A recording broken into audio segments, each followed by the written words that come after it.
Did you know that in 2011, three students from the same school in Florida would all die under suspicious circumstances after their principal hypnotized them? Yeah, I didn't either until I watched this, and let me just say, it's one of the very few documentaries that has ever made me say, what in the hell is going on? Because not only was this principal having private one-on-one sessions with his students where he would hypnotize them in his office, but he wasn't even licensed to do so. And when school administrators warned him to stop or someone would get hurt, he chose not to listen. Then, three different students would all die within days or sometimes even hours of being hypnotized by him. I'm kind of at a loss for words here, but if you need a new case to send you down the rabbit hole, stick around and let's talk about it. This is George Kenney. He was the principal at Northport High School in Sarasota County, Florida, and he had been at the school since 2001. Everyone loved him. The students, other teachers, and pretty much everyone in the community. He had this reputation of being super dedicated to his students, and he even helped create an art center and launch some after-school clubs for his kids. But George also had this unique passion, one that his students actually loved him for. George liked to practice hypnosis. Now, he wasn't a licensed hypnotherapist or certified in any way, but he developed his passion by watching DVDs of people undergoing hypnosis, and his desire to learn was so fierce that he actually studied hypnosis at the Omni Hypnosis Training Center. So he was pretty dedicated. In 2006, he began hypnotizing students at Northport High School. It kind of all started when the assistant principal at the time asked George to help her son, who was a student at the school with his severe test anxiety. I guess this proved some success, and after this, George began hypnotizing other students at the school, and he said he did this to help with things like relaxation, athletic performance, confidence, anxiety, and many different phobias. He also said that under his hypnosis, he would help the students at the school achieve better grades.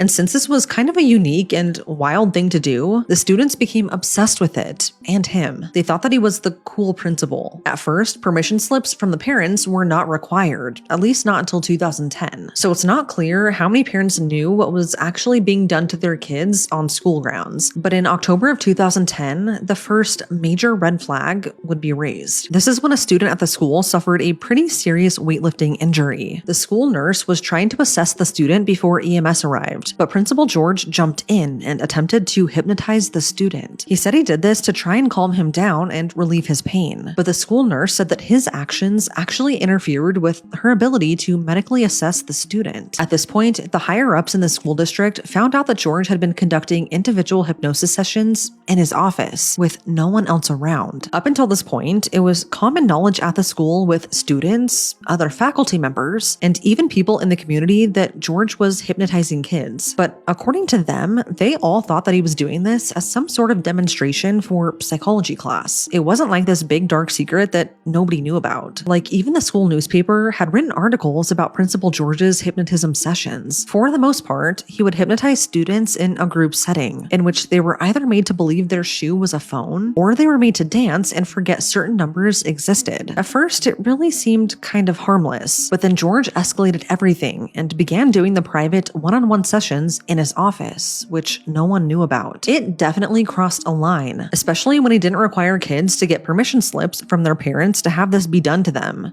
with no other adult around. Anyways, back to 2010 when that student got hurt. It was only then that the higher-ups in the school district found out about his one-on-one sessions, and these were private sessions, so they warned George. This needs to stop. Not only is it inappropriate, but it's also incredibly dangerous because no one really knows the side effects that hypnotism can bring, especially to minor students with underdeveloped brains. But they did give George an opportunity to continue these sessions with a few stipulations. He could only perform hypnosis on his students during psych class and with permission from their parents, and there had to be another teacher present. At first, George agreed, but it didn't take long for him to break that promise. A few weeks later, Principal George went back to conducting one-on-one private sessions with his underage students, sometimes even without permission slips. He said he knew that it was inappropriate, but I guess he just didn't care. By the beginning of 2011, George had performed hypnosis on 75 people. Many of them were students, but some were parents of the students and even other faculty members. Again, very weird,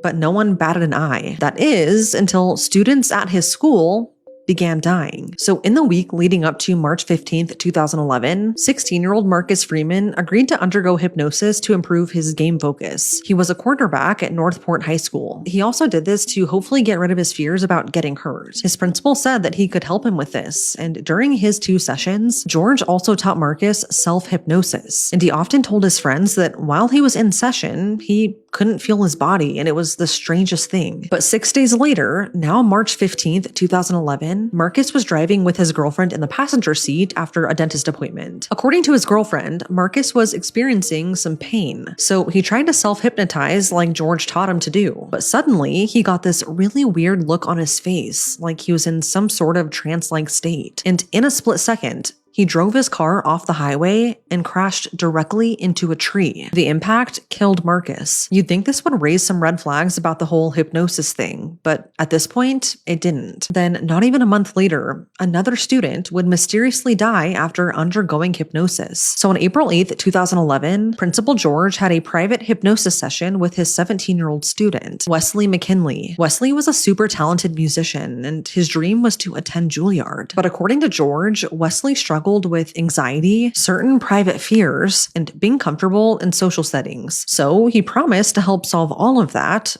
with hypnosis. After a session, Wesley got on the school bus and sat next to his friend, who said that he was acting so strange. Apparently, Wesley couldn't even remember his own name, and when he got home, his mom said that he was almost zombie-like, which was super out of character for him. Just hours after being hypnotized by his principal, which at the time no one knew about, Wesley hung himself and ended his own life. Again, you'd think people would start connecting the dots and figure out that the common denominator between these 2 deaths was that both students were hypnotized by their principal. But again, that was not the case. And just 1 month later, yet another student would die. On May 4th, 2011, 17-year-old Brittany Palumbo would take her life the exact same way as Wesley. So in the weeks leading up to her death, she was not very happy with her grades, and specifically her score on the SATs. After talking with her principal, George, he diagnosed her with test anxiety, but he reassured her. He promised that hypnosis would help her improve her scores. But after undergoing a few private sessions, her test scores stayed the exact same, which really sucked. Not long after being hypnotized,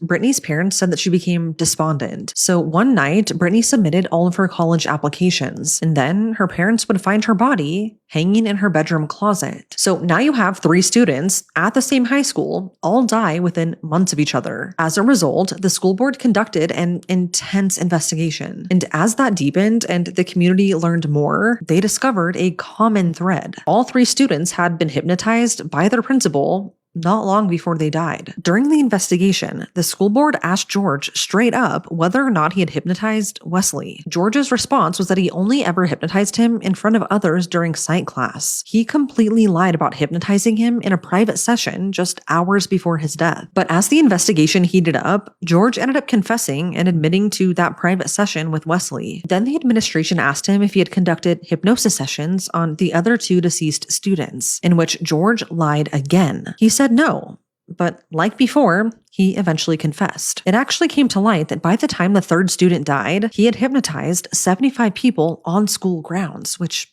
is crazy. A basketball player at the school came forward and said that George hypnotized him 40 times because he said it would help to improve his concentration. Given the nature of this case and how 3 students were now dead, and the principal was at the center of it all, George was placed on paid administrative leave while the investigation continued. As part of the investigation, the Sarasota County School Board hired private investigator Keith Steele to conduct an independent investigation into Kenny's use of hypnosis with the students. And from that, Keith put together a 112-page investigative report, which is where I got a lot of my information from. But in that report, it was uncovered that on 3 separate occasions before the students died, the school district's high school director specifically told George to stop practicing hypnosis at school. But as we know, George defied those orders and continued doing it. From there, he continued lying to school administrators. But what makes this case super tricky is the fact that none of these talks between George and the high school director were ever documented. It's a huge gray area. It's common common knowledge by faculty members that George was warned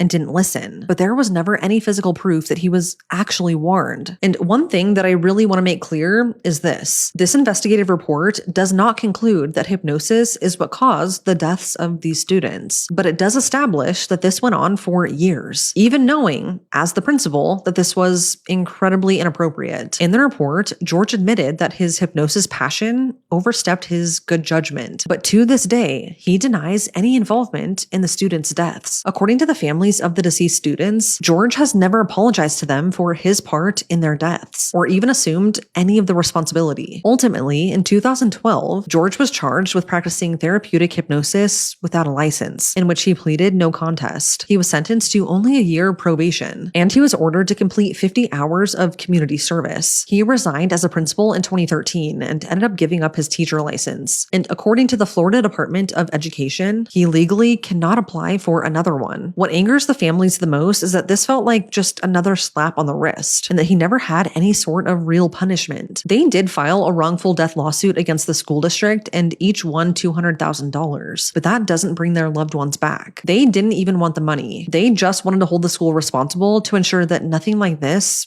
ever happens again. After this all blew up, the community was really divided. A lot of people, even former students, still supported him, but a lot of people condemned him for what he did. George only lived in Northport for about a year after the incident, but now he is happily retired in North Carolina. He made a comment about really only being worried about getting his pension and not really taking responsibility for his part in this story. So do with that information as you will. Anyways, I just recently watched this docuseries called Look Into My Eyes. It's a 4-part series that investigates what happened at the school, and it examines how responsible Principal George really is. It was actually so insane to watch, and I just kept thinking to myself, why are you doing this? You know better. It is a super crazy docuseries that I highly recommend watching if you want to go even deeper into this case. And George even participates in it too, which is wild. My biggest question in all of this is how everyone in the community and at the school who knew about the principal hypnotizing students was okay with it that entire time. That is so wild to me. I don't know. What do you guys think? Do you think George is responsible for his students' deaths? That his hypnosis is what caused them to end their own lives? Or do you think it's just a freak coincidence that has nothing to do with it? Let me know in the comments. But it's now been 15 years since those students died, and whether or not they died as a result of hypnosis